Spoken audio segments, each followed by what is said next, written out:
Hi friends, இஸ்மொய்லி பாய் grace follow பண்ணுங்கள். நம்ம வீட்டில் நிறைய மரம் வைக்கணும். மரம் வைக்கணும் ரொம்ப நல்லது. இது அங்கே பூச்செடி ஃப்ரெண்ட்ஸ், இங்கே பாருங்கள், பூ நல்லா வரும். பாருங்கள், இது மாங்காய் செடி ஃப்ரெண்ட்ஸ், இப்படி இருக்கா பாருங்கள். இது அரோவிலா ஃப்ரெண்ட்ஸ், பாருங்கள். இது நீம்பு செடி ஃப்ரெண்ட், எலுமிச்சக்காய் செடி. இது என்ன தெரியல, பார்த்துங்க.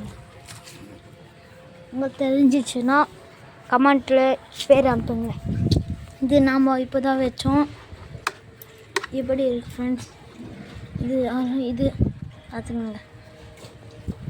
இது மேங்கு செடி, மருதாணி செடி. இது மீனுக்கு போகிற இல்லாத செடி. இது பூச்செடி வெளியே இருக்கும்.